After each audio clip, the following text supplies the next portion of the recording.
जब भी ऐसे इटालियन पिज़्ज़ा बर्गर शॉप पे मैं जाता था और मैं वहाँ जाता था तो काउंटर पे मुझसे पूछा जाता, sir what would you like to take. और वहाँ पे इंग्लिश ना आने की वजह से मैं लिस्ट को देखता था और बोलता था मुझे ये वाला चाहिए। उसने एक बड़ा ही स्टोरियोटाइप कमेंट पास किया और वो कमेंट ये था कि इसको एक लाइक हिंदी तो बोलने आती नहीं है, आ जाते हैं यूपी बिहार से, क्या इंग्लिश का इंटरव्यू क्रैक करें। और उस टाइम पे मेरे पास दो ऑप्शन थे, या तो मैं अपनी भड़ास निकाल लूँ, उसको वहीं पे बात कर दूँ, या फिर मैं टाइम लूँ। और यहाँ से स्टार्ट होती है मेरी English speaking learning journey.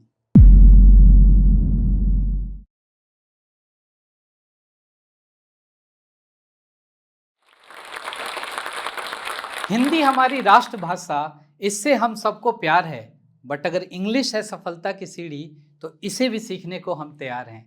Hello everyone, my name is Jitendra Mishra and I'm working as a operation manager in one of the multinational company. I'm also part of world best non-profitable educational organization where I'm serving as a area director. Recently, I have delivered 2-3 keynote speeches on international platform. And to serve all this responsibility, one thing which is very much required is good command over English. सो ये English speaking की journey मेरे लिए कैसी थी? बहुत आसान थी या बहुत मुश्किल थी, जो कि ज़्यादातर लोगों के लिए होता है। सो अपनी जर्नी को शेयर करने के लिए मैं आप सबको अपने साथ लेके चलना चाहूँगा अपने बचपन में। मैं बिहार के एक छोटे से शहर बेतिया का रहने वाला हूँ। मेरे परिवार में हम 5 भाई बहन हैं। मेरे पिताजी एक किसान हैं और मेरी माताजी एक हाउसवाइफ है। उनका ज़्यादातर जो टाइम है वो पूजा पाठ में निकलता है। इंग्लिश को लेके मेरे समाज में इतनी अवेयरनेस नहीं थी।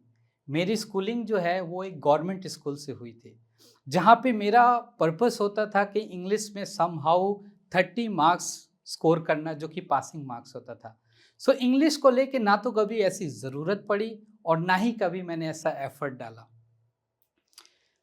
2005 जब मैं दिल्ली आता हूँ अपना ग्रेजुएशन कंप्लीट करने, वहाँ पे फर्स्ट टाइम मुझे रियलाइज़ होना शुरू होता है कि इंग्लिश की क्या इम्पोर्टेंस है। और आज अपने इस टॉक में मैं कुछ ऐसे इंसिडेंट्स आपसे शेयर करूँगा जहाँ पे मुझे रियलाइज़ हुआ कि इंग्लिश की हमारी सोसाइटी में क्या इम्पोर्टेंस है। बात करते हैं पहले इंसिडेंट्स की, जहाँ पे मेरा इंटरेक्शन होता है कॉलेज के उस प्रिविलेज ग्रुप से जिनकी इंग्लिश के ऊपर बहुत अच्छी कमांड होती है।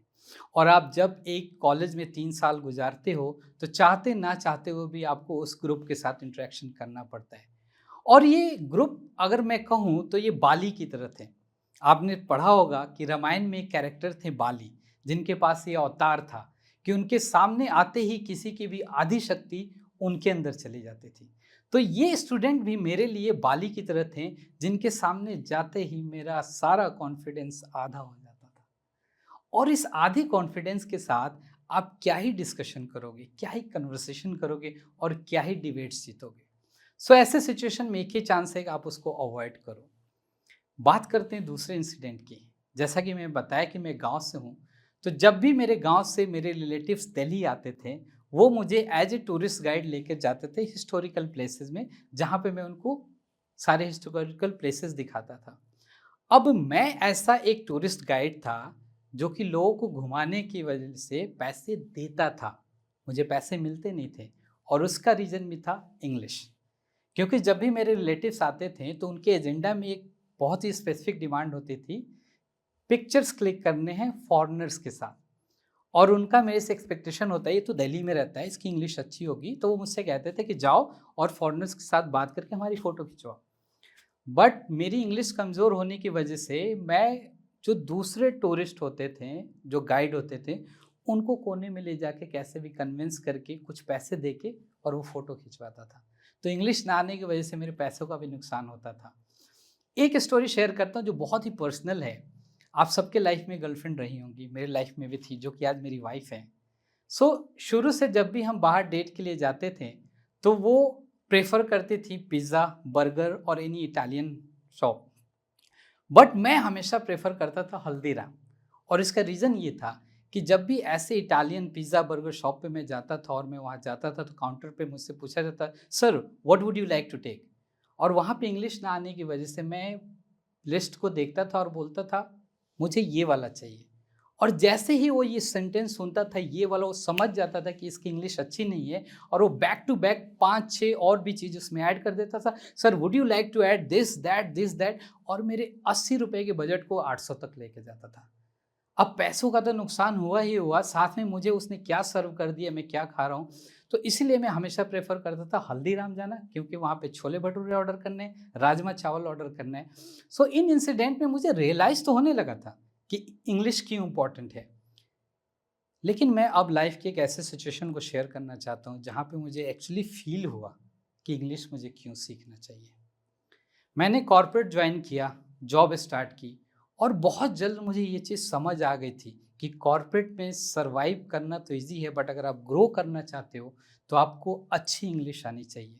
वरना लोग आपके आइडियाज़ को खुद का बना के प्रेज़ेंट करते हैं। सब कुछ ऐसा ही चल रहा था, 2-3 साल निकल गए थे, और जब मैं अपने नेक्स्ट रोल के लिए इंटरव्यूज़ देने लगा, मेरे रिजेक्शंस होने लगे। ऐसे ही रिजेक्शंस के बाद मुझे याद है कि एक दिन मैं अपने एक सीनियर के पास गया और मैंने बोला कि इस नेक्स्ट रोल के लिए मुझे अप्लाई किया है, करना है। उसने साफ मना कर दिया। कह रहा तू रहने दे, तेरे से नहीं हो पाएगा, तेरे से तो इंग्लिश बोली नहीं जाती है। मैंने उसकी बात को सुना, मैं पलट के पीछे जाने लगा, और फिर मुझे कुछ याद आया, मैं वापस आता हूँ, तो मैंने जो सुना वो बाकी के सीनियर से, उसने एक बड़ा ही स्टीरियोटाइप कमेंट पास किया, और वो कमेंट ये था कि इसको एक लाइक हिंदी तो बोलने आती नहीं है, आ जाते हैं यूपी बिहार से, क्या इंग्लिश का इंटरव्यू क्रैक करेगा। अब उस बात को सुनने के बाद ना, मेरे को गुस्सा भी आ रहा था, मेरे को अपने ऊपर तरस भी आ रही थी, और मेरे को समझ नहीं आ रहा था कि मैं क्या करूं। और उस टाइम पे मेरे पास दो ऑप्शन थे, या तो मैं अपनी भड़ास निकाल लूँ, उसको वहीं पे बात कर दूँ, या फिर मैं टाइम लूँ। और मैंने ना अपनी लाइफ में एक चीज़ सीखी है कि अगर आपके पास दो लाइन है, एक छोटी लाइन और बड़ी लाइन, और आप वो छोटी लाइन हो और आपको उस बड़ी लाइन को छोटा साबित करना है, तो या तो उस बड़ी लाइन को कट करने में लग जाओ, बट आपका कोई फ़ायदा नहीं है, या फिर आप टाइम लो और उस छोटी लाइन को बड़ी करते जाओ। मैंने वही किया। मैंने टाइम लिया, मैंने पेशेंस से काम किया, और यहाँ से स्टार्ट होती है मेरी इंग्लिश स्पीकिंग लर्निंग जर्नी। सबसे पहले मैंने क्या किया कि मैं वेस्ट दिल्ली से हूँ, अभी वेस्ट दिल्ली में रहता हूँ। वेस्ट दिल्ली में जो भी मोर देन 50 इंस्टीट्यूट हैं जहाँ पे इंग्लिश सिखाते हैं, रैंडमली मैं हर इंस्टीट्यूट में गया हूँ। उसके बाद मैंने सेकेंड स्टेप लिया और मैंने एक और प्लेटफॉर्म ज्वाइन किया, जहाँ पे मैं हर संडे 2 से 3 घंटे अपने इन्वेस्ट करता था अपनी इंग्लिश स्पीकिंग प्रैक्टिस के लिए।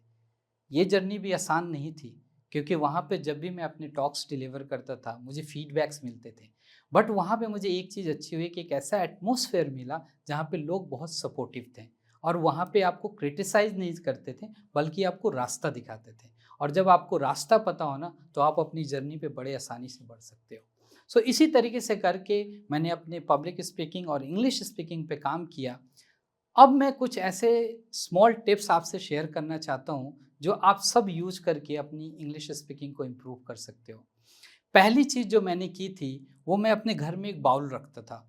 2 बाउल होते थे, और कोई भी रैंडम टॉपिक्स मैं पिक करके उस बाउल में डाल देता था, और 50 पूरे होने के बाद मैं वहाँ से एक-एक करके उसको रीड आउट करता था, उस पे 2 मिनट 3 मिनट बात करने की कोशिश करता था, और फिर उसको दूसरे बाउल में रखता जाता था।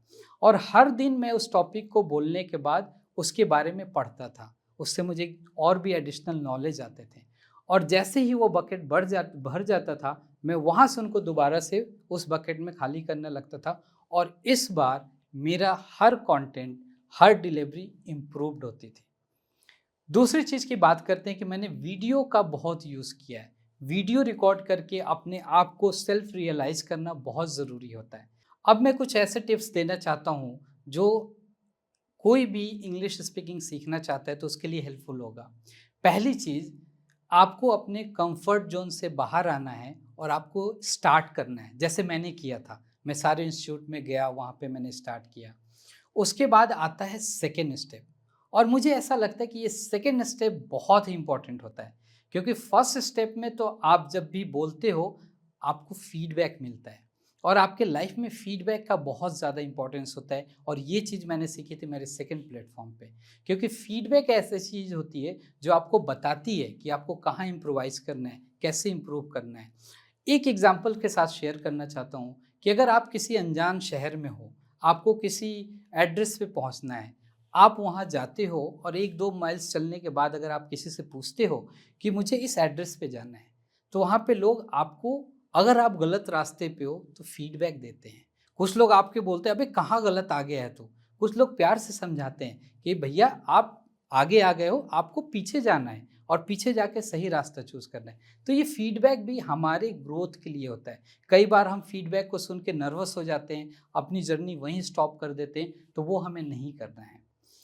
लास्ट में मैं एक बहुत ही इंपॉर्टेंट लेसन आप सबके साथ शेयर करना चाहता हूँ, जो कि मैंने मनोज बाजपेयी से सीखा है। मनोज बाजपेयी भी मेरे सेम प्लेस से हैं, बेतिया से हैं, और वो मेरे दूर के रिश्तेदार हैं। सो कपिल शर्मा टॉक पे उन्होंने एक लाइन बोली थी कि कोई भी भाषा ना आप अपनी बेइज्जती करवाए बिना नहीं सीख सकते हो। और इस बेइज्जती वर्ड को उन्होंने जितने प्यार से बताया था ना, कि ये बेइज्जती नहीं होती, actually this is a part of your journey. ये बेइज्जती को आप अपने स्टेपिंग स्टोन्स बना के एक एक करके आगे बढ़ सकते हो। उन्होंने ये चीज़ बताई थी कि आपके लर्निंग का ये पार्ट होता है कि आपको फीडबैक्स मिलेंगे, आपको सीखना है और आगे बढ़ते जाना है। सो अगर आप भी अभी अपने इंग्लिश स्पीकिंग पे काम कर रहे हो और सिर्फ इस वजह से स्टार्ट नहीं कर पा रहे हो कि आपकी बेइज्जती होगी, आपके दोस्त, आपके रिश्तेदार या कोई भी जो आपके वीडियोस देखेगा वो आपकी बेइज्जती करेगा, तो ऐसा नहीं है।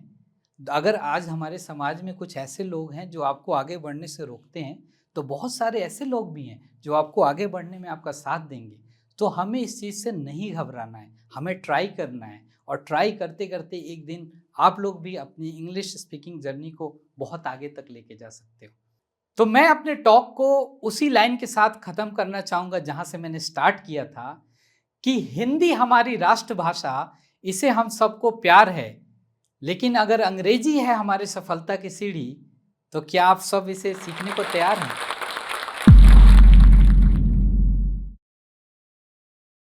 अगर मैं आपसे पूछूं कम्युनिकेशन क्या है, तो यकीनन तय बात है कि आपका जवाब होगा something that happens between two, interchanging ideas, exchanging views, transformation of thoughts, यही कहेंगे आप, है ना? तो मैं आपको बता दूं, ये कम्युनिकेशन नहीं मेरे दोस्त, ये ट्रांसमिशन है। मिसाल के तौर पे अगर मैं आपसे कहूं 2+2 कितना होता है, और अगर आपका जवाब 4 आया, तो यकीनन मेरे और आपके मध्य कम्युनिकेशन हुआ। लेकिन अगर आपने जवाब गलत दिया, तो हमारे आपके मध्य कम्युनिकेशन नहीं, ट्रांसमिशन हुआ। और ये पूरी दुनिया, लगभग 90% लोग ट्रांसमिशन सीख रहे होते हैं, कम्युनिकेशन नहीं मेरे दोस्त। क्योंकि कम्युनिकेशन वो है जो आपको सफल परिणाम दे, कम्युनिकेशन वो है जो सार्थक सिद्ध हो, है ना? तो जब मैं आपको 1 मिनट के अंदर जब आपको कम्युनिकेशन और ट्रांसमिशन में इस तरीके का फर्क बता सकता हूं, तो कल्पना करिए कि मेरे पूरे कोर्स में आपको किन किन चीजों के बारे में आपको पता चलेगा। तो इसलिए डाउनलोड करें इंडिया का best spoken English learning app, जिसका नाम है जोशकिल्स। सोच क्या रहे हैं? कमेंट सेक्शन में जाइए, पहले कमेंट में दिए हुए लिंक को क्लिक करें और अभी के भी डाउनलोड करें जोशकिल्स ऐप, और मायना दीजिए अपने व्यक्तित्व को, क्योंकि आपका व्यक्तित्व सर्वोपरि है।